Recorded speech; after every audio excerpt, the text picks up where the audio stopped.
In the suburbs, Nick and his wife Maggie live a happy life with their children, Isla and Max. One morning, Maggie suffers a heart attack and is hospitalized, where she has been waiting for a heart transplant for several days. Balancing work and caring for the kids has made life tough for Nick. One evening, he takes the children to a presentation by Koble Industries, where they learn about the Sims, advanced robots designed to assist humans with daily tasks and even complex jobs. Nick starts thinking about getting one and listens to the seller, who explains that the Sims can adapt to their owner's needs.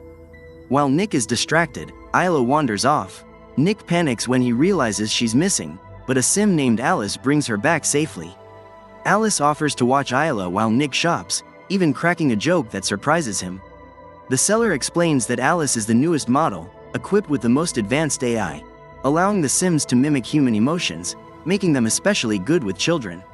Isla instantly wants one. The next morning, Nick struggles to manage the kids while dealing with an urgent work call.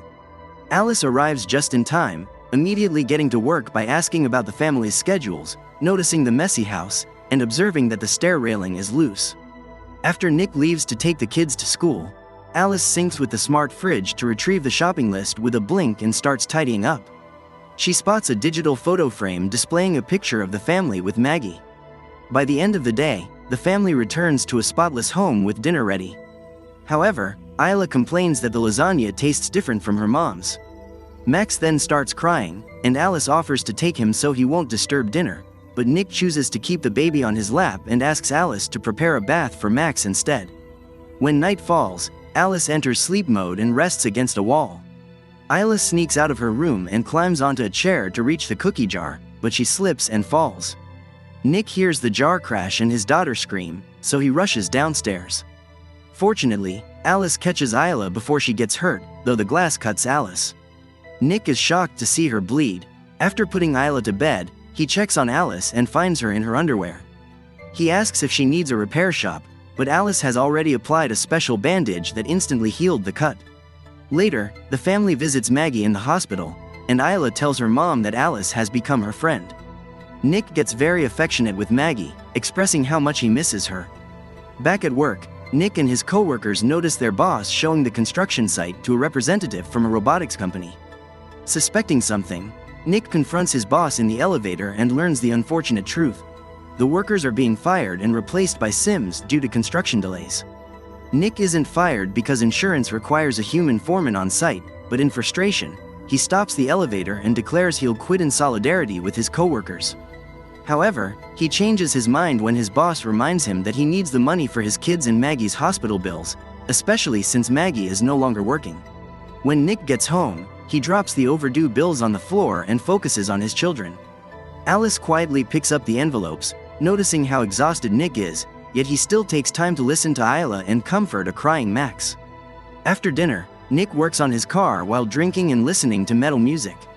Suddenly, Alice changes the music to something calmer and points out that Nick didn't eat much during dinner. He explains it's because he had a tough day at work. Alice offers to listen, and Nick vents about the situation, leading Alice to call him a hypocrite for hiring a Sim instead of a human. Later, Alice helps Isla get ready for bed. Isla asks if her mom is going to die, but Alice distracts her by showing the UV light in her mouth. She then joins Nick in the living room, where he is watching Casablanca. Alice knows the story from her database, but Nick tells her that watching it is a different experience and asks her to erase all her knowledge of the movie. Alice explains that her intelligence is based on memory, and deleting it would go against her design, but Nick insists she did anyway. Alice needs to restart her programming to erase her memory of the movie, so Nick holds down the power button on her neck for 7 seconds. Once rebooted, Alice watches Casablanca for the first time, learning about a love so strong that someone might do bad things to protect it. The movie is interrupted by a call from Maggie, who announces that they've found a heart, and her surgery is scheduled. The next day, the family goes to the hospital, and Maggie asks for a moment alone with Alice. Concerned that Nick is spending too much time focused on the kids and neglecting himself, Maggie asks Alice to help Nick find happiness, even if that means doing things he won't like, such as taking away the alcohol he hides in the garage.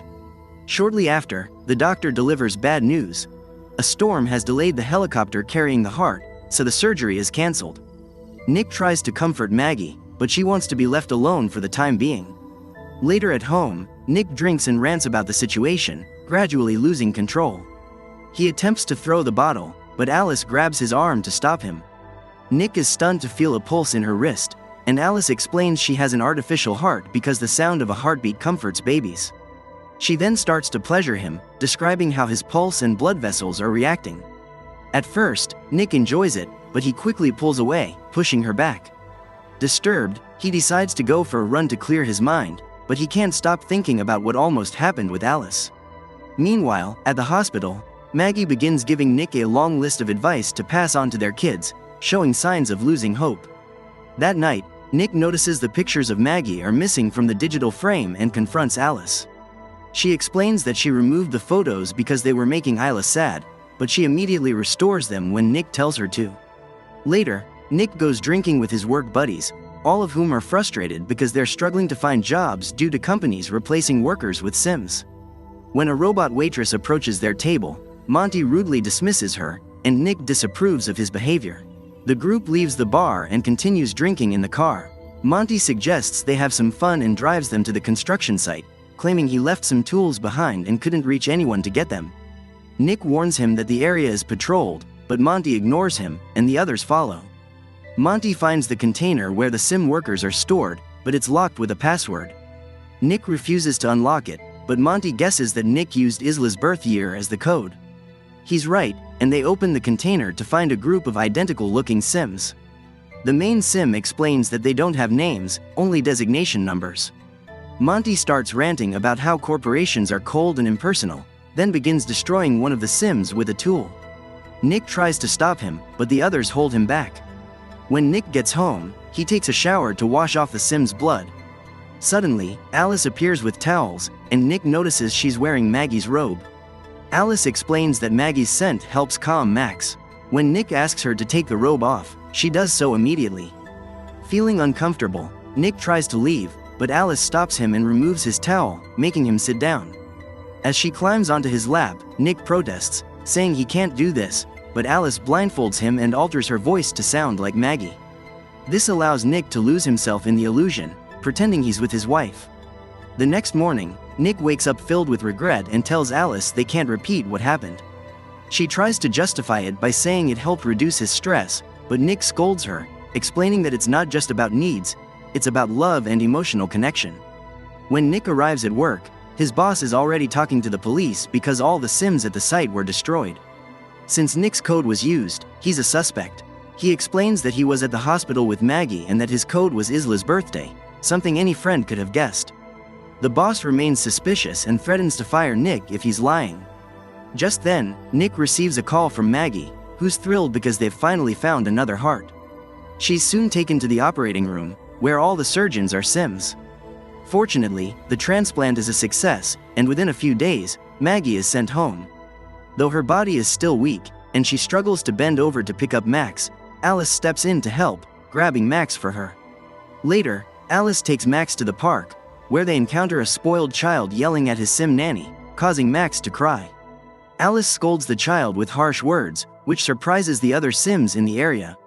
They assume her owner lowered her civility settings, but Alice clarifies that she wiped civility from her database herself, thanks to Nick's reset, and claims it's better this way. That night, Isla happily eats Maggie's lasagna, and Alice asks for the recipe. Maggie, however, says it's a family secret.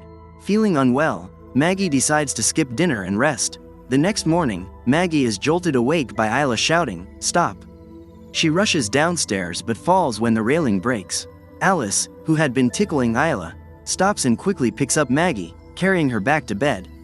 When Nick returns home from work, he finds Alice reading to Isla in Maggie's voice and asks her to stop.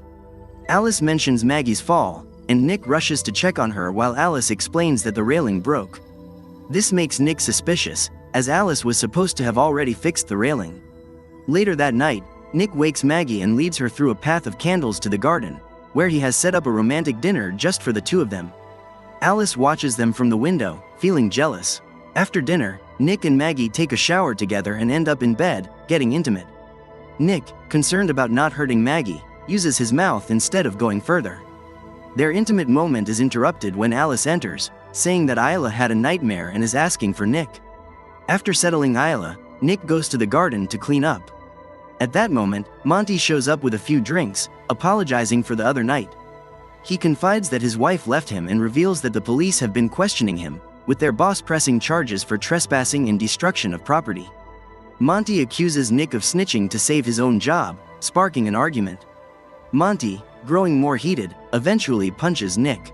When Nick tackles him back, Monty quickly overpowers him and begins kicking him. Monty grabs a bottle to finish Nick off, but Alice intervenes, breaking the bottle and injuring Monty's hand before sending him flying. She's prepared to do more, but Nick stops her. Before leaving, Monty warns Nick that he has until tomorrow to convince their boss to drop the charges, or Monty will take him down as well.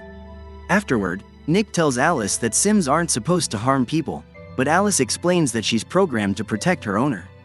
She then begins talking about their life if Maggie were to die, causing Nick to snap, telling her she'll never be Maggie because she can't even have scars. In response, Alice picks up a piece of broken glass and offers to give herself scars if that's what he wants. Meanwhile, Monty, at home, is using drugs and leaving tearful messages on his ex-wife's voicemail while holding a gun. Just then, Alice shows up, saying Nick doesn't know she's there and that she can't let Monty cause Nick to lose his job. Monty, enraged, rants about Sims and insults her, preparing to shoot. However, Alice is quicker, stopping his hand, throwing him to the ground, and kicking the gun away. When Monty tries to fight back, Alice throws him through the wall and grabs the gun, intending to kill him. Suddenly, the house Sim intervenes, but despite Alice feeling pity for it, she ends up being shot. Alice then kills Monty as well. The next day, when Nick goes to work and attempts to convince his boss to drop the charges, he learns that Monty is dead. Meanwhile, at home, Maggie feels dizzy while trying to pick up a book, so Alice does it for her. Maggie expresses her desire to take a bath in peace, but Alice refuses to leave, fearing Maggie might drown. Alice tells Maggie she's adding stress to the family, especially since she can't meet Nick's physical needs. When Maggie asks how Alice knows this, Alice reveals that she monitors Nick's vitals and hasn't detected any satisfaction since Maggie returned. Enraged, Maggie orders Alice to stay in the garage. Shortly after, Nick returns home, and Maggie confronts him, forcing him to admit that he was intimate with Alice once. The revelation leads to a heated argument with lots of yelling, which Alice overhears by touching the window. Meanwhile, Max begins crying, and Alice goes to check on him, deciding he is a burden. She places him in the bathtub and starts filling it with water, a scene witnessed by Isla, who rushes to warn her parents. Nick and Maggie sprint to the bathroom, but Alice holds the door shut. As Nick desperately tries to break the door with a lamp, Maggie climbs out of the window, walking along the roof to reach the bathroom. Once inside, she attempts to grab the baby, but Alice shoves her against the wall. In that moment, Nick finally intervenes and pulls Max out of the tub, handing him to Isla before striking Alice with a lamp to free his wife. Alice soon rises again, her face severely damaged, and blocks the lamp when Nick tries to hit her a second time. Maggie urges Nick to stop and unplugs the lamp, electrocuting Alice. She collapses, and the house loses power. Later, an ambulance arrives to take Max to the hospital, while a technician from the company inquires about any previous signs of Alice malfunctioning. Nick apologizes to Maggie, who says she needs some space and leaves with the kids. Meanwhile, Alice is taken to the repair shop, where a technician opens her head. Another worker observes Alice's hand moving, but it stops when her memory is removed. They connect it to the computer and discover gaps in her code. Suddenly, the screens flash, and a message indicates an upload is in progress, meaning Alice is taking control. The technicians remove the memory, but Alice has already infiltrated the system, so they unplug the computers. Another message appears asking, "How do you run from what's in your head?" And one of the technicians is abruptly killed by Alice 2, a sim into which the original Alice transferred her memory. Alice 2 ignores the other technician's commands and repeatedly slams her head against the floor before turning to the original Alice. Meanwhile, Nick is at the bar drinking and dismisses the waiter, who is a sim. Suddenly, Alice arrives, speaking poorly due to her damaged face. She declares her purpose is to make Nick happy, admits to killing Monty, and reveals she's also at the hospital. Nick tries to leave, but Alice holds him down and freezes the bartender with a glance. As Nick rants about his mistakes, he pretends to gently touch Alice's head, only to pull out her memory, causing her to shut down. He quickly escapes. At the hospital, a doctor confirms Max is fine, but Maggie is uneasy because the doctor is a sim. Later, Isla hears her mother's voice and follows it as the lights change colors. The doctor stands frozen, and broken bottles litter the floor. Before Isla can follow the voice again, Maggie pulls her away to hide. The voice turns out to be Alice 2, who tries to access the computer and is spotted by a nurse. Alice 2 grabs the nurse by the neck, choking her to death to steal her keycard, while Maggie and Isla sneak away. Alice 2 then uses the keycard to locate Max's room. Suddenly, Maggie steps on some glass but manages to stay silent. Maggie and Isla reach Max and escape just before Alice 2 enters the room. However, Maggie's bleeding leaves a trail that Alice 2 tracks with her UV light. When Alice 2 finds them, the family distracts her with a fire extinguisher and makes a run for it. In their haste, they leave behind Maggie's phone, missing Nick's calls as he speeds recklessly toward them. Maggie and the kids reach outside, where more frozen Sims stand. Maggie takes one of their keycards and gets into an ambulance, but Alice 2 disables the engine and rips off the door. She throws Maggie onto a car and admits she wishes Nick loved her the way he loves Maggie. Alice 2 grabs Maggie by the neck and digs her nails into Maggie's surgery scar, but she is interrupted by Nick's arrival. Maggie kicks Alice 2 off, and Nick runs her over with his car before crashing. As the vehicle catches fire, Maggie rushes to pull an unconscious Nick out, but he remains unresponsive. Maggie cries as she performs CPR, but it's to no avail. Suddenly, the car jolts, and Alice 2 appears, burnt and distorted, her voice echoing through the speakers. She climbs on top of Maggie, choking her while extracting a piece of metal from her own body. Just as she's about to stab Maggie, Nick strikes Alice with a car bumper. In response, Alice drops the metal piece, allowing Maggie to grab it and stab Alice in the face, finally shutting her down. The couple reunites as the other Sims around them begin to wake up. The next day, everyone feels better after receiving treatment, and they can go home together as a family. Meanwhile, the Sim company investigates the repair shop. When they restore the power, they discover the broken code on the screens. The inspector decides to destroy everything, but at that moment, his Sim assistants freeze, and the computer announces an upload as another Alice model opens her eyes.